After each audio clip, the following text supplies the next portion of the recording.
All right, we're here with Brendan Rhodes. How you doing, my man? Good. How about you, Corey? I'm doing really good. Thank you for joining me here today. I tell you, in the back channels, in the circles, in the DMs, right from Robert Trujillo down, Austin Turpin, before the show even aired, I was told to watch out for you and the talent that you possess. And so I could tell you, the buzz around you and the skill set that you have is real. We're getting to see it unfold now on the show. Talk to me about the entire experience. Yeah, man, the experience was crazy. Just living in a house with, that many dudes for that long, it gets to you. I had one drunken night in the house that everyone already saw and kind of went off on some people for no reason. Mm-hmm. But other than that, man, it was a pretty great experience, though. Like I said, the sport's new, and everyone knows that. So the training was a little bit not up to par of what I thought it was going to be. But at the end of the day, having a coach like Turp, he's just that energy that he brings, that's what I brought in a lot of my matches, or those matches that you saw. Mm-hmm. And that went a long way, even besides the training that I had. Yeah.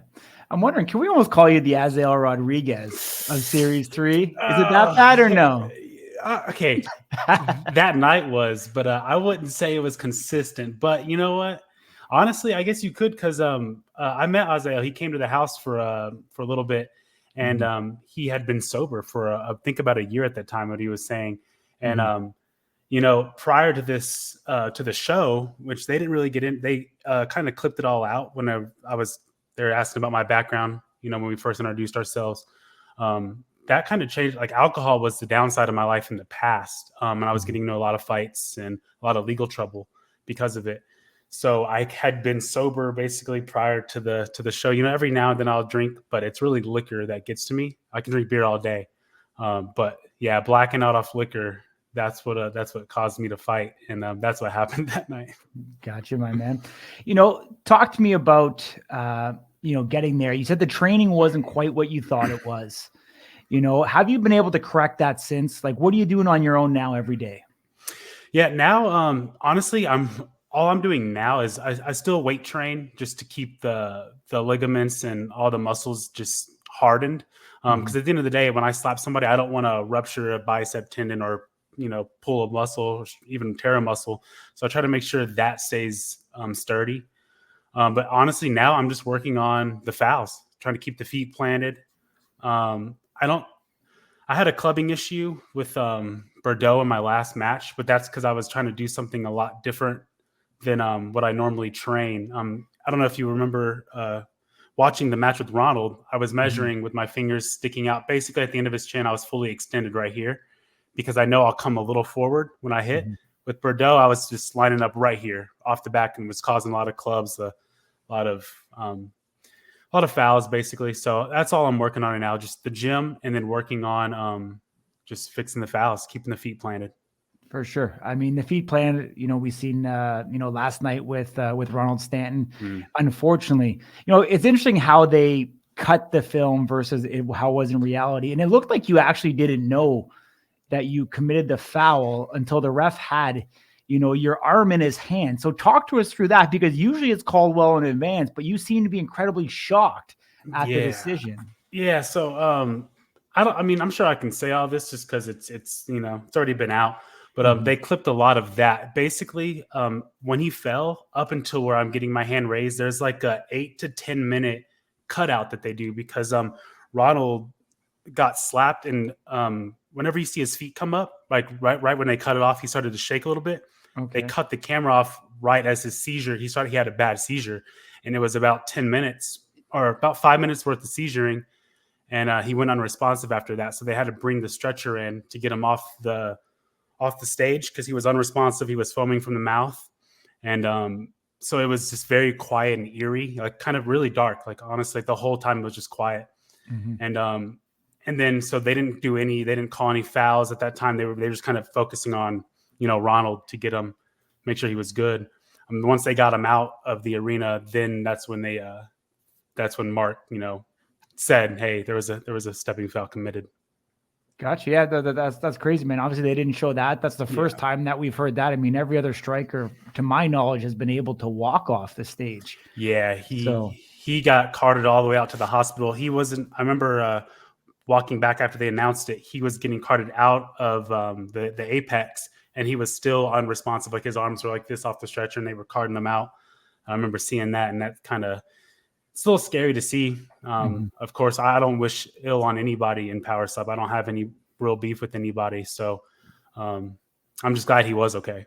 Yeah, I mean, I'm sure it's the same in power slap as is in football. You know, Yeah. guys want to get you out of the game, but they don't want it to affect your family, Yeah. you know, outside. Exactly. You know, you want to get the victory, but you don't want to cause any long-term damage. Obviously, you know, you probably won't see Ronald, you know, get in your career. And if you do, it'll be years down the road. Yeah.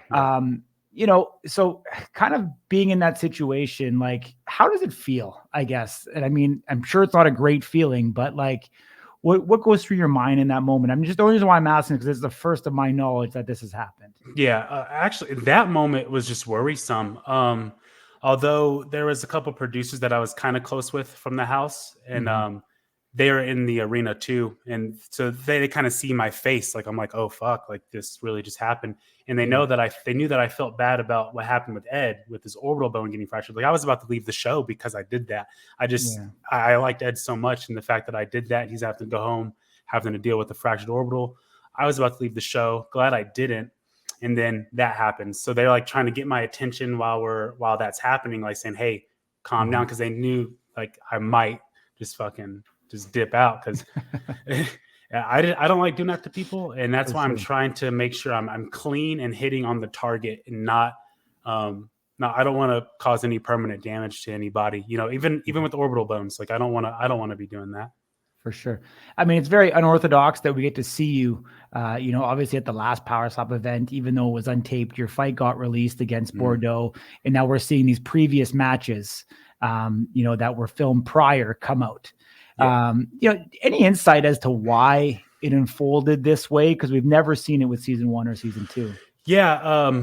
Erica, you know, I got the call from Erica, and she didn't go into straight detail, but she said that they were very impressed with what I did, and that the middleweight division at the time needed to be shaken up because it was very stale.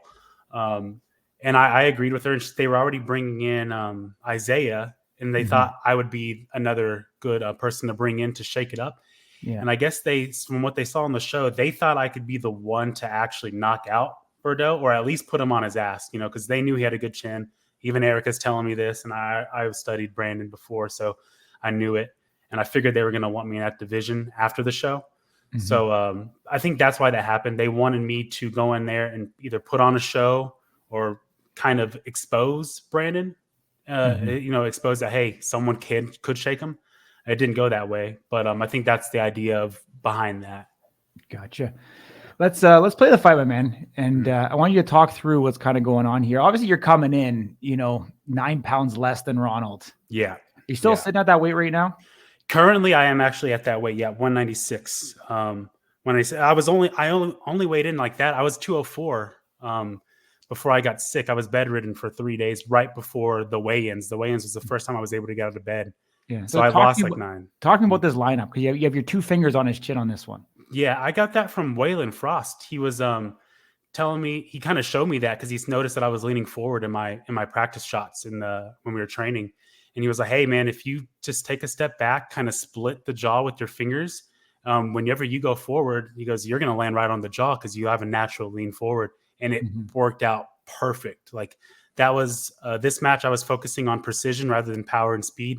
So if you noticed that the slap was a little bit slower, and I just wanted to make sure I hit the target before just kind of going full force on them.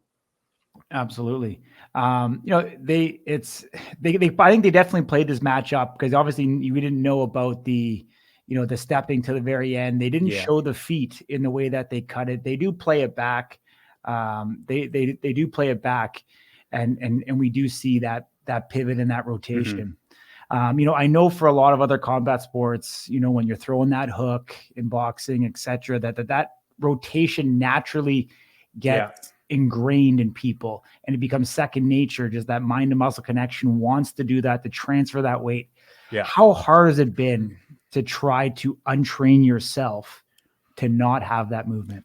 I'll say this: it was difficult at first because prior the reason why it's happening now with me, and I already know why it's happening, is prior to the first week matches, we had training sessions. I was practicing with my feet planted because at that time the rule was just don't move your feet.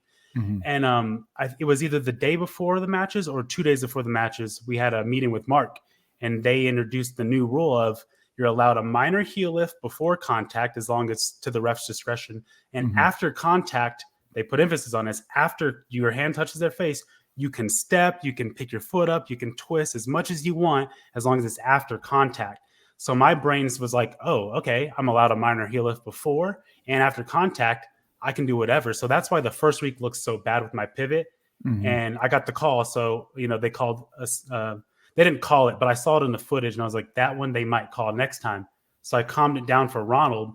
And to me, if I really look at it, it's a minor heel lift before contact. Contact Mm-hmm. hits, I pivot even more. So technically it was by the rule from what they were saying. Mm-hmm. But now I'm at the point where I'm just going to practice feet sturdy and they're not going to move at all because I don't even want them to have a chance of calling that. Because to be honest, the Ronald match, that followed the rules. You're allowed a minor heel lift and you're allowed to pivot after contact. And that's exactly what I did. I calmed it down. I slowed it down, but they still called it. So yeah, this is the first time I've ever asked a striker this question. But do you think there could ever be some sort of, stirrups or feet holders or something that you could put your foot into that would eliminate some of that lift and rotation? And I mean, would that be something that you would welcome in? To be honest, as much as the idea, it sounds good, right? Like just go in there, lock your feet down on some device and fucking slap. I just think they should go back to the original rule set of, hey, no feet movement, right?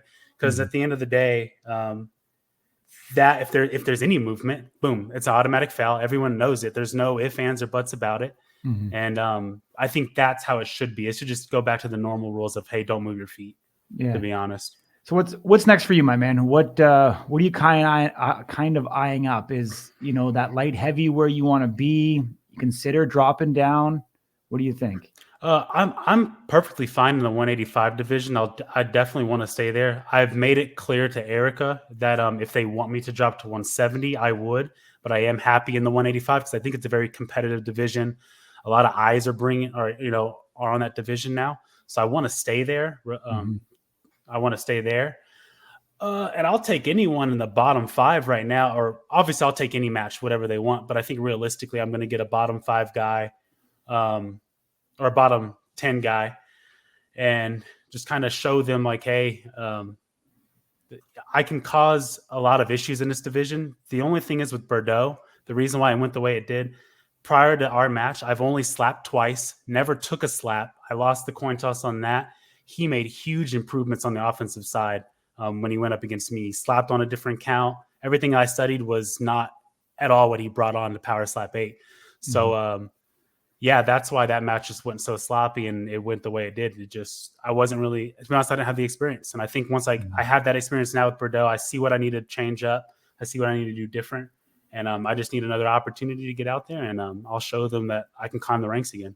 Yeah. Is there any one name that's kind of a dream matchup for you? I think a dream matchup would honestly be, this is just realistically speaking. Obviously, I could call out John or Azael, but realistically speaking, I think Garrett Grimes or Kiali'i would be a good one, but I know he has a match coming up, so I got to see how that goes. But I think those two matches would be a good match because Garrett Grimes just brings a good intensity. He has a hard slap, and he has a pretty solid chin on him. So that's a fight that I think would be good for the fans to see. Yeah.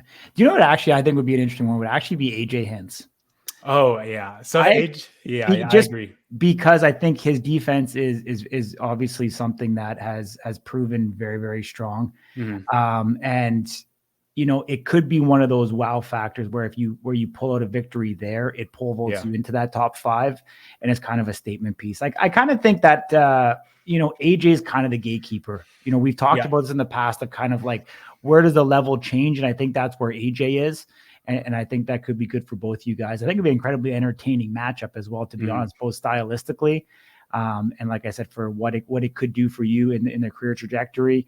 And I think it makes actually a lot of sense for him because and what the organization wants to do road to the title, get you guys, Yeah. you know, on the fast track to a title shot. And I think a guy like Ayjay is that perfect, you know, opportunity for you to be able to prove yourself to pole vault up. So that's what I'd like to see. I actually agree with that. I just haven't heard his name in so long. I didn't think about that, but he hasn't had a match in a while. People do like him. You know, he gets views. So I think a comeback for him with me going on there, it's going to get views. It's an exciting matchup.